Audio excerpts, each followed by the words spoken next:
Hello नमस्कार, स्वागत है आप सभी का पेन एग्जाम यूट्यूब चैनल पर। आज हम लोग इस सेशन में बात करने वाले हैं प्रहार बैच के तहत जीके जीएस के कुछ महत्वपूर्ण सवालों को।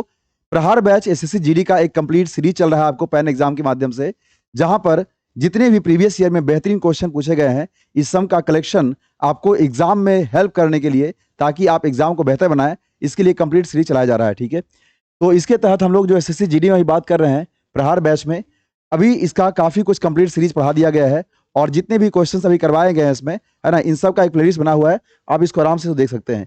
तो आज हम लोग का ये डे 6 है, इससे पहले हम लोग डे 5 पढ़ चुके हैं, उसका कंप्लीट एक प्लेलिस्ट बना हुआ है, आप वहाँ जा करके चीज़ों को बेहतर कर सकते हैं। ठीक है, तो चलिए हम लोग आगे बात करते हैं इसमें, है ना, बिना कोई डिले किए हुए, और उन सारी चीज़ों को आप अच्छे से देख लीजिएगा। आइए पहला सवाल हम लोग देखते हैं। पहला सवाल आपके स्क्रीन पे ये है, बताएंगे इसका सही आंसर क्या होगा। क्वेश्चन लिखा हुआ है स्फिग्मो मैनोमीटर, ठीक है ना, तो इसका आपको बताना है इसका सही आंसर यहाँ क्या हो जाएगा। तो स्फिग्मो मैनोमीटर का उपयोग निम्न में से किसको मापने के लिए किया जाता है। विद्युत धारा है, आर्द्रता है, हवा है और रक्तचाप है। ठीक है, तो इसका आंसर सही बताएंगे यहाँ पे क्या इसका हो जाएगा, बताइए। तो आप जानते हैं कि इसके लिए आप सही आंसर क्या करेंगे, यहाँ पे सही आंसर करेंगे इसमें क्या, रक्तचाप यानी ब्लड प्रेशर। ठीक है, क्या करेंगे इसमें, ब्लड प्रेशर करेंगे। ठीक है ना, चलिए। और विद्युत धारा जो है इसका एमीटर है ना, आर्द्रता का हाइग्रोमीटर है, और हवा का जो है वो है एनीमोमीटर। ठीक है, इसमें क्या है, एनीमोमीटर इसमें है। ठीक है ना, चलिए आगे बढ़ते हैं अगले सवाल की ओर, ध्यान रखना है। अगला सवाल दिया है, निम्नलिखित में से किस रसायन का उपयोग कृत्रिम वर्षा यानी क्लाउड सीडिंग के लिए किया जाता है। ठीक है, क्लाउड सीडिंग के लिए किया जाता है। तो आप जानते हैं कृत्रिम वर्षा जो होता है ना, इसके लिए किसका यूज करते हैं हम लोग, इसके लिए यूज करते हैं एजीआई का। एजीआई का मतलब होता है सिल्वर आयोडाइड। क्या इसको यूज करते हैं हम लोग, सिल्वर आयोडाइड यूज करते हैं। ठीक है ना, ध्यान रखना है। चलिए, ये बहुत ही इंपॉर्टेंट है, बहुत ही जरूरी चीज है। ठीक है, आगे ध्यान रखिएगा, अगला सवाल देखते हैं हम लोग। निम्नलिखित में से कौन सा कथन बृहत ज्वार यानी स्प्रिंग टाइड्स के संबंध में सही नहीं है। तो स्प्रिंग टाइड तब आता है ना, अक्सर ये फुल मून में आती है, ध्यान रखिएगा। स्प्रिंग टाइड कब आता है, ये पूर्णिमा के समय में। ठीक है ना, ये पूर्णिमा के समय आता है, जिसको आप बोलते हैं फुल मून बोलते हैं इसको। ठीक है ना, इसको बोलते हैं हम लोग फुल मून। ठीक है ना, तो ये चीज ध्यान रखिएगा आप लोग। तो जब सन और मून एक सीधी में रेखा में आ जाती है ना, एक शीद में आ जाती है, और ये कंडीशन होता है फुल मून। ठीक है ना, तो इस फुल मून ऐसा यूज करेंगे, तो ऐसे कंडीशन हम लोग इसका यूज करते हैं। और ऐसे ही तरीका से ये होता है इसमें, जहाँ पे ज्वार सबसे ऊंची होती है, ये भी सही है। उसके बाद ज्वार अमावस्या के दिन आती है, ये भी सही है। और पूर्णिमा दिनों तो आती है, ये भी बिल्कुल सही है। तो आपका ये जो ऑप्शन है इसमें, है ना, ये आपका गलत इसमें विकल्प हो जाएगा। तो ये चीज ध्यान रखना है आपको। ठीक है, चलिए, तो ये बहुत ही इंपॉर्टेंट चीज था, बहुत ही महत्वपूर्ण चीज है ना। आगे देखते हैं हम लोग। अगला सवाल दिया है, बैंकों के अलावा ग्रामीण क्षेत्रों में सबसे सस्ते ऋण का कि अन्य औपचारिक मुख्य स्रोत कौन से हैं, इसको आपको ध्यान देना है। ठीक है, तो आप जानते हैं ग्रामीण क्षेत्रों में लोगों को पैसों की जब तंगी आ जाती है, तो उसे पूरा करने के लिए, उसे चीज़ों को देने के लिए, है ना, क्या क्या होता है उसमें, बहुत सारे औपचारिक सोर्स होते हैं, जिसमें से ग्रामीण तौर पे व्यावसायिक बैंक हैं, सरकारें हैं। ठीक है ना, और अगर आप अनौपचारिक के रूप में बात करें, तो यहाँ पे आपका हो जाएगा ऋणदाता का मतलब होता है जो साहूकार लोग होते हैं। क्या उसको बोलते हैं आप लोग, साहूकार लोग। ठीक है ना, तो ये हो गया आपका साहूकार, ऋणदाता, जमींदार और दोस्त रिश्तेदार। तो ये सब होंगे औपचारिक सोर्स। ये सब क्या हो जाएगा, ये सब आपका हो जाएगा औपचारिक स्रोत। ठीक है ना, औपचारिक स्रोत ये हो जाएगा, ध्यान रखना है। ठीक है, तो यहाँ पर अगर औपचारिक स्रोत के बारे में बात करें, तो ये आपका हो जाएगा सहकारी समितियाँ, जिसको आप बोलेंगे कोऑपरेटिव सोसाइटीज, कोऑपरेटिव कमिटीज या सोसाइटीज बोलेंगे इसको। ठीक है ना, तो ये भी आपको ध्यान रखना है। चलिए ठीक है, तो ये आपका हो जाएगा औपचारिक स्रोत, बाकी सब था अनौपचारिक, साहूकार, ऋणदाता, जमींदार, दोस्त और रिश्तेदार। ठीक है, तो ये ध्यान रखना है। आगे बढ़ते हैं अगले सवाल की। अगला सवाल आपके स्क्रीन पे ये है, ज्वाला गुट्टा, जिसको आप ज्वाला गट्टा बोलते हैं, है ना, ज्वाला गुट्टा या ज्वाला गट्टा, एक भारतीय पेशेवर डैश खिलाड़ी हैं, कौन है, फुटबॉल की है, टेनिस की है, बैडमिंटन की है, और क्या है, टेबल टेनिस है। तो जानते हैं ज्वाला गट्टा, जिसे वर्ष 2011 में जो है इसे अवार्ड दिया गया था, है ना, अर्जुन पुरस्कार, जो खेल का बहुत ही बेहतरीन उत्कृष्ट पुरस्कार होता है। इनका संबंध है बैडमिंटन से, किससे है, बैडमिंटन से है। ठीक है, चलिए अगले सवाल की ओर बढ़ते हैं। अगले सवाल आपके स्क्रीन पे ये है, बताएंगे इसका सही आंसर। भारतीय सशस्त्र बल वयोवृद्ध दिवस, क्या लिखा है यहाँ पर, भारतीय सशस्त्र बल वयोवृद्ध दिवस। ठीक है ना, भारतीय सशस्त्र बल वयोवृद्ध दिवस प्रतिवर्ष कब मनाया जाता है। तो इसकी जो शुरुआत है ये वर्ष 2017 में की गई थी ऑलमोस्ट। ठीक है, और इसे मनाया जाता है 14 जनवरी को। कब मनाया जाता है, 14 जनवरी। ठीक है, और आप जानते हैं हमारे यहाँ 15 जनवरी को मनाया जाता है भारतीय थल सेना दिवस। क्या मनाया जाता है, भारतीय थल सेना दिवस। ठीक है ना, भारतीय थल सेना दिवस, जिसको आप बोलते हैं इंडियन आर्मी डे। ठीक है ना, इंडियन आर्मी डे है ना। चलिए, विश्व युवा कौशल दिवस ये 15 जुलाई को मनाया जाता है, ठीक है। और विश्व मृदा दिवस मनाया जाता है 5 दिसंबर को, ध्यान रखिएगा, ये बहुत ही इंपॉर्टेंट सवाल है। 11 जुलाई को मनाया जाता है विश्व जनसंख्या दिवस। क्या मनाया जाता है? विश्व जनसंख्या दिवस, ठीक है। तो ये भी ध्यान रखना है आप लोगों को, है ना। चलिए आगे बढ़ते हैं अगले सवाल की ओर। इसका तो आंसर हो गया भाई आप लोगों का, है ना। अगला सवाल आपके स्क्रीन पे ये है, 1944 में कोहिमा की लड़ाई, कोहिमा नागालैंड की राजधानी, ठीक है, की लड़ाई डैश के बीच में की गई थी। तो आप जानते हैं हुआ ये था कि उस टाइम में, है ना, जापान और हमारे यहाँ जिस पर, यानी कि इंडिया पे जिसका अधिकार था, ब्रिटिश एम्पायर, ठीक है ना, इन दोनों के बीच काफ़ी ज़्यादा, मतलब एक अलग लेवल पे आप कह सकते हैं कि युद्ध स्टार्ट हो चुका था, है ना। काफ़ी दोनों के बीच में लड़ाइयाँ चल रही थी उस समय। तो आप मोटा मोटी आप ये कह सकते हैं कि वो जो था शाही जापानी सेना और ब्रिटिश भारतीय सेना, ठीक है ना। यानी ब्रिटिश ही बोल दीजिए, हाँ, भारतीय जोड़ने की जरूरत नहीं है उसमें, ठीक है। चलिए, इसका सही आंसर होगा आपका शाही जापानी सेना और ब्रिटिश भारतीय सेना के बीच में। अगले सवाल की ओर देखते हैं। अगला सवाल क्या है, निम्नलिखित में से किस राज्यों में मवेशियों के संरक्षण और संवर्धन के लिए नवंबर 2020 में गौ कैबिनेट स्थापित करने की घोषणा की गई? 2020 में गौ कैबिनेट स्थापित करने की घोषणा की गई, है ना। ये कब का समय था? ये टाइम था नवंबर 2020 में, और ये जगह था आपका मध्य प्रदेश। तो मध्य प्रदेश सरकार ने ऐसी घोषणा की थी कि मवेशियों के संरक्षण और संवर्धन के लिए गौ कैबिनेट, है ना, यानी कॉ कैबिनेट को इंग्लिश में बोलते हैं, उसकी घोषणा की गई थी, ठीक है। चलिए आगे बढ़ते हैं अगले सवाल की ओर। अगला सवाल आपका लिखा है, बहुत सुंदर क्वेश्चन है ये, यहाँ पे आप स्टार लगा लेंगे, यहाँ पे इस क्वेश्चन में आप लोग स्टार मार्क कर लेंगे, ठीक है। चलिए, क्या कह रहा है क्वेश्चन, डैश एक ऐसी लेन देन पर लगाया जाने वाला टैक्स है ना, जिसमें कोई नकारात्मक परिणाम जैसे कि प्रदूषण होता है, ठीक है। तो आप जानते हैं प्रदूषण जो होता है ये कहाँ होता है? तो इसका मेन जो होता है, जैसे कार्बन हो गया, है ना, या फिर जैसे चीनी हो गया, या जैसे तंबाकू हो गया, तो इन सब चीज़ों पर क्या होता है, नकारात्मक परिणाम जहाँ पे यहाँ लिखा हुआ है, ठीक है ना। तो यहाँ क्या क्या इसमें हो गया, जैसे कार्बन हो गया, इसमें तंबाकू हो गया, ठीक है ना, या चीनी भी इसमें आता है, चीनी भी आता है। तो ये सब के जो नकारात्मक इम्पैक्ट प्रभाव निकलते हैं, तो ऐसी कर जिस पर लेन देन पर, है ना, ऐसा होता है, इसे आप बोलते हैं पिगोवियन। क्या उसको बोलते हैं आप लोग? पिगोवियन बोलते हैं, ठीक है। और सबसे जो इसमें एक और ऑप्शन ध्यान रखना है, टोबिन लिखा है इसमें। क्या लिखा है इसमें? टोबिन लिखा हुआ है। और दूसरा आपका लिखा है सीटीटी। तो टोबिन क्या होता है और सीटीटी क्या होता है, उसको भी बहुत ध्यान समझिए आप लोग। सीटीटी का मतलब होता है कमोडिटी ट्रेडिंग टैक्स। सीटीटी का मतलब क्या होता है? कमोडिटी ट्रेडिंग टैक्स होता है, जिसमें आप ये जानते हैं कि किसी भी व्यक्तियों पर, ठीक है ना, उसके जो चीज़ों को मतलब जो वस्तुएं होती है उस पर लगाया जाने जो टैक्स होता है, उसको हम लोग बोलते हैं सीटीटी। और दूसरा होता है टोबिन टैक्स। क्या होता है? टोबिन। टोबिन टैक्स जो होता है, यह स्टॉक एक्सचेंज और म्यूचुअल फंड में सूचीबद्ध प्रतिभूतियों के प्रत्येक लेन देन पर यह टैक्स लगाया जाता है, जिसका नाम है टोबिन टैक्स, ठीक है। तो ये सब ऑप्शन में बहुत बारीकी समझना, ध्यान रखना है, क्योंकि यही सब चीज़ है जो आपको एग्जाम में हेल्प करेगा, ठीक है। तो चलिए आगे बढ़ते हैं अगले सवाल की ओर। क्या है, देखिए ध्यान से। अगला सवाल जो लिखा है, महाशय धर्मपाल गुलाटी, जिनका दिसंबर 2020 में निधन हो गया, प्रतिष्ठित मसाला ब्रांड के मालिक थे, ठीक है। तो आप जानते हैं गुलाटी साहब, है ना, गुलाटी साहब का संबंध किससे है भाई? तो बहुत फेमस नाम है इनका, नाम है एमडीएच। क्या नाम इनका है? एमडीएच, ठीक है ना। तो ये आप जानते हैं इसमें, ठीक है ना, ये जो धर्मपाल गुलाटी हैं, इनका संबंध किससे था? एमडीएच, ठीक है। और इसमें जो था आपका कुछ और ऑप्शन दिए हैं। तो बादशाह मसाला है, इसका संबंध झावेरी इंडस्ट्रीज, ठीक है। एवरेस्ट, एवरेस्ट जो है आपका बाडी लाल शाह, ठीक है। और कैच मसाला जो है, इसका संबंध है धर्मपाल सत्यपाल समूह से, ठीक है। तो ये भी ध्यान रखना है आप लोगों को। जितने भी ऑप्शन दिए हैं इसको बहुत बारीकी से पढ़िएगा, क्योंकि हो सकता है कि आगामी एग्जाम में आपको ये ऑप्शन से सवाल देखने को मिल सकता है, ठीक है ना। तो ये चीज़ ध्यान रखना है आप लोगों को। चलिए आगे बढ़ते हैं अगले सवाल की ओर। अगला सवाल आपके स्क्रीन पे ये है, निम्नलिखित में से कौन सा शब्द कर्नाटक के पहाड़ी खंडों को दर्शाता है? तो कर्नाटक जो है यहाँ पे लिखा हुआ है, कर्नाटक पठार के पहाड़ी खंडों को दर्शाता है, ऐसा कौन सा क्षेत्र है? तो ऐसे क्षेत्र को हम बोलते हैं मलनाड। क्या उसको बोलते हैं हम लोग? मलनाड बोलते हैं उसको।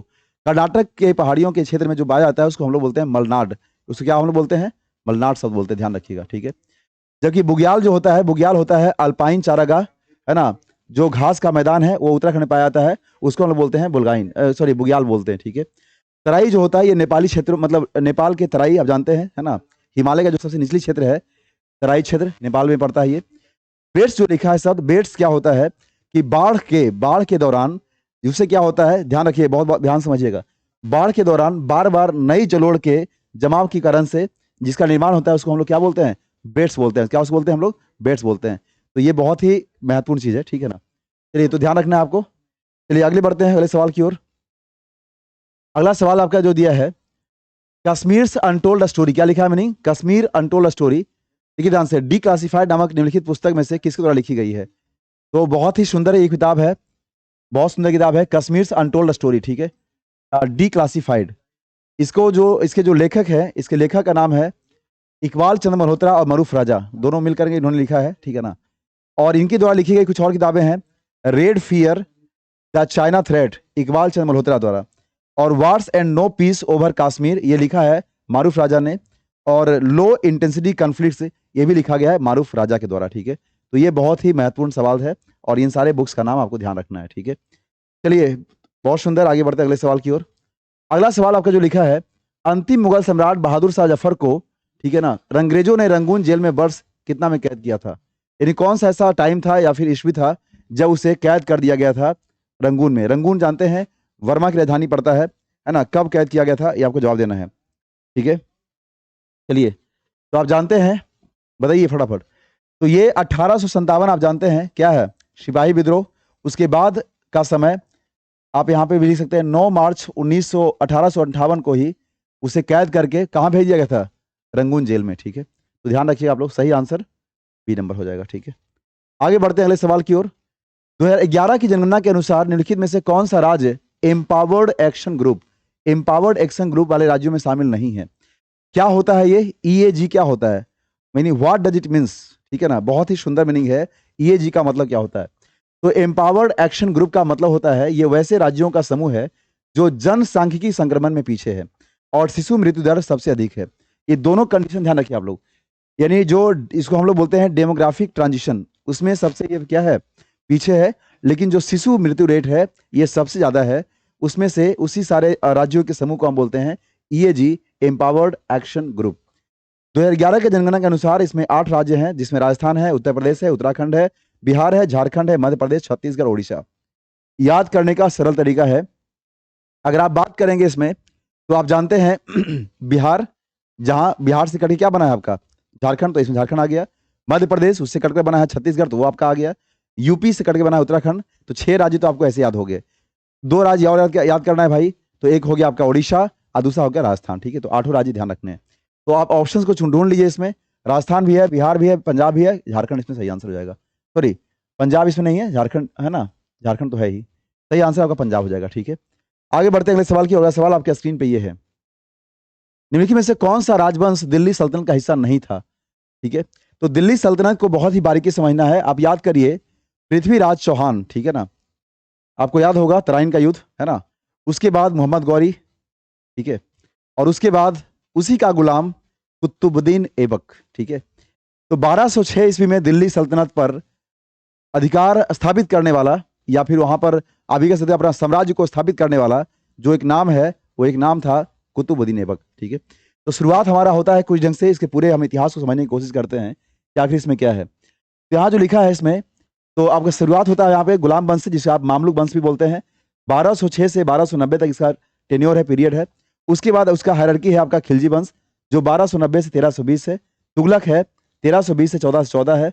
सैयद 1414 से लेकर 1451 है। और सबसे अंतिम इसका है लोधी वंश, 1451 से लेकर के 1526 है। और आप जानते हैं 1526 में पानीपत का प्रथम युद्ध होता है, जहां से बाबर की सत्ता स्थापित होती है और शुरू होता है मुगल साम्राज्य, यानी मुगल वंश, ठीक है। तो यही कंप्लीट इसका हायरार्की है दिल्ली सल्तनत का। तो इसमें से सब कुछ तो है ही, सूर वंश नहीं है।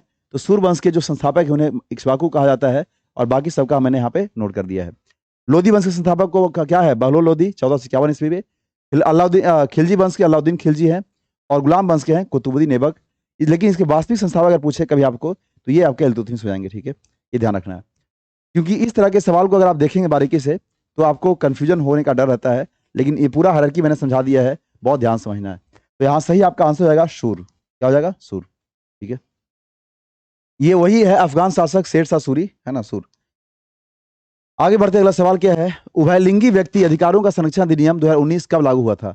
बहुत ही सुंदर क्वेश्चन है, बहुत ही सुंदर क्वेश्चन यहाँ लिखा हुआ है, और इसको आपको आंसर करके बताना है। तो यहाँ इसका मीनिंग इसका क्या इसका हो जाएगा, ठीक है।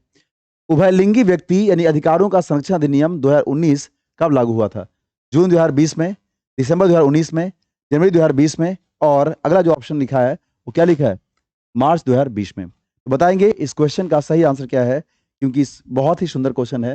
सवाल नंबर 16, तो सवाल नंबर 16 का आप लोग सही आंसर करेंगे, है ना। इसका सही आंसर क्या होना चाहिए बताइए फटाफट।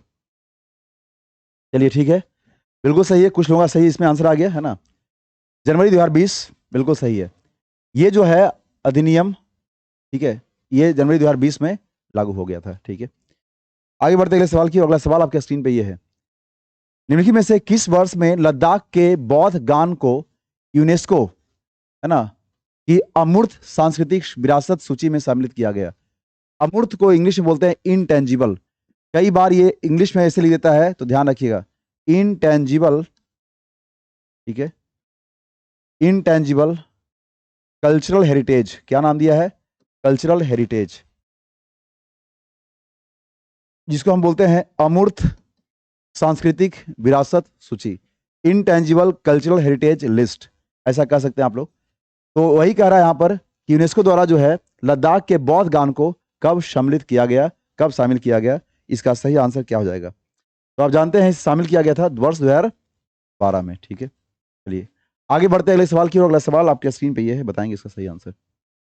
राष्ट्रीय पिछड़ा वर्ग आयोग अधिनियम 1993 को राष्ट्रीय पिछड़ा वर्ग आयोग निरसन, ठीक है, अधिनियम द्वारा वर्ष 10 में निरस्त कर दिया गया। यानी इसे कब निरस्त कर दिया गया, जो राष्ट्रीय पिछड़ा वर्ग आयोग अधिनियम 1993 को बनाया गया था, ठीक है। बताएंगे इसका सही विकल्प क्या हो जाएगा, 2019, 2018, 17 या 16। आप जानते हैं ये वो पीरियड है जहां पर काफी कुछ बड़े बड़े बदलाव किए गए हैं, है ना। इसका सही आंसर क्या करेंगे, इसका सही आंसर हो जाएगा 2018 में, ठीक है। चलिए आगे बढ़ते हैं अगले सवाल की ओर। अगला सवाल आपके स्क्रीन पे ये है, भारतीय रिजर्व बैंक को डैश के विदेशी मुद्रा विनियम, ठीक है ना, डैश के विदेशी मुद्रा विनियम अधिनियम, मुद्रा विनियम अधिनियम फेरा द्वारा विनिमय नियंत्रण हेतु वैधानिक शक्ति प्रदान की गई थी, जिसे बाद में एक अधिक व्यापक विदेशी मुद्रा विनियम अधिनियम 1973 द्वारा प्रतिस्थापित किया गया था, ठीक है। तो देखिए दो चीज समझिए आप लोग, फेरा, है ना, इसको इंग्लिश में बोलते हैं फॉरेन एक्सचेंज रेगुलेटरी एक्ट, ठीक है, फॉरेन एक्सचेंज रेगुलेटरी एक्ट। और दूसरा आपका होता है फेमा। क्या होता है, फेमा होता है, फेमा, जिसे आप बोलते हैं फॉरेन एक्सचेंज मैनेजमेंट एक्ट, ठीक है, फॉरेन एक्सचेंज मैनेजमेंट एक्ट। तो ये जो है मोटा मोटी आप समझिए कि 1999 में ये कॉन्सेप्ट आया, फेरा ही बन गया फेमा, और ये 1973 में, ठीक है। क्या है दोनों के बारे में बहुत ध्यान समझिएगा आप लोग।